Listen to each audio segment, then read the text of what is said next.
Hey guys, and welcome back to Studio One with me, Gregor. Today I want to cover a mixing topic that I wish I would have known about earlier, because it was the single reason that my music didn't sound as good, particularly on smaller speakers like on phone speakers, as all the music that I heard on Spotify, Apple Music, and so forth.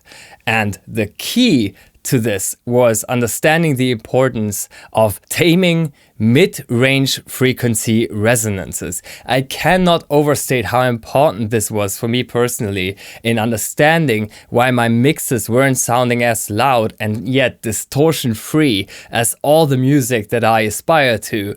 And hopefully this is gonna be a key advice for you as it was for me. So this is a production that I've done a couple of years back, and I was sitting in my studio environment and I was listening to this on expensive speakers with good converters and acoustic room treatment, and I thought the world is great because it sounded good on this sound system. And then I wanted to show this to my friends, and I just airdropped it on my iPhone and I played it from the phone speaker to my friends, expecting them to be as impressed as I was. And as I was turning up the volume on my phone, that little speaker started crackling and distorting. And at the time I had no idea what was going on, so I decided to just use an equalizer and peak it at various frequencies to see at what point a small speaker like a phone speaker would distort the easiest, and I found that to be the mid-range. Like if you're sending a frequency peak between 500 Hz and 2000 Hz maybe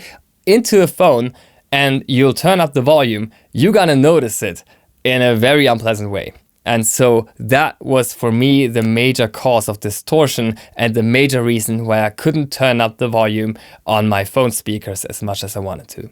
So then I looked at my arrangement and I used the Spectrometer. I can't recommend you to use the Spectrometer enough.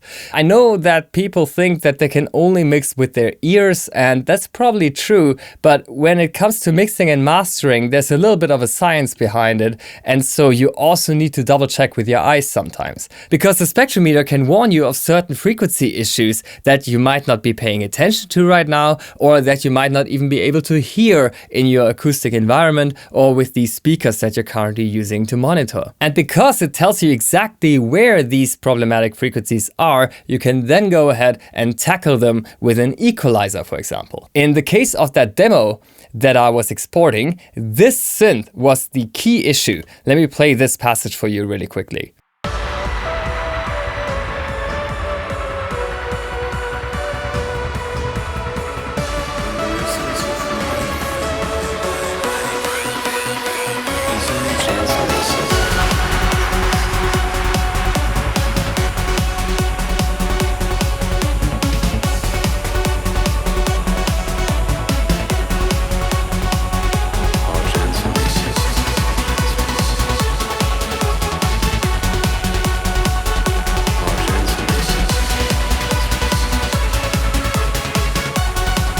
All right, so you can hear it's a high energetic EDM track, and I love this sound here.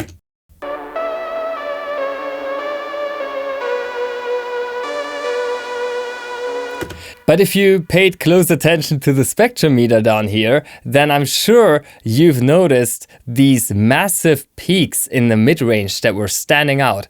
And so we have two ways of tackling this. The first way would be to go to the effects browser and take the Pro EQ, our trusty equalizer inside of Studio One, and drag and drop that directly onto the problematic channel.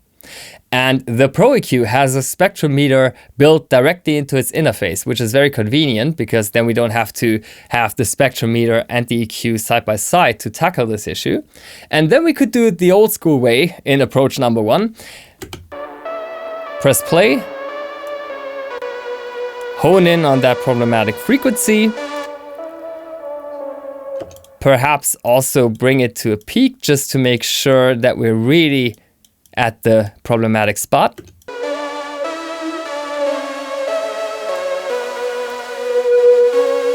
There we go, right?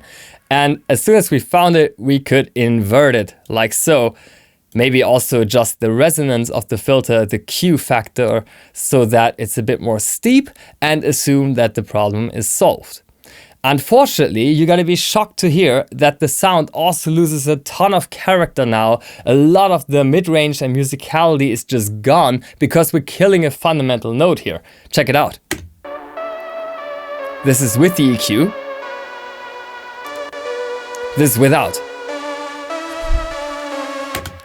We sacrifice so much to get rid of this issue, especially because this happens in a bridge where not many other instruments are playing, so the dramatic loss of quality is quite apparent even for the end listener. And so there's a second method that I much prefer and that I use in pretty much all of my productions since then. So I use a dynamic EQ instead. In Pro EQ, you can do that by simply clicking on D. And now we can reduce the gain of this band with a condition. We could say only in that very moment, in that split second where it's too loud, pull it down. And when it's not too loud anymore, then just leave it untouched. To set this up, you just pull down the gain range here. This is like the maximum amount of attenuation. And then you pull down the threshold until you see that notch dancing in the rhythm of your music. And you only want that to react when the resonance occurs.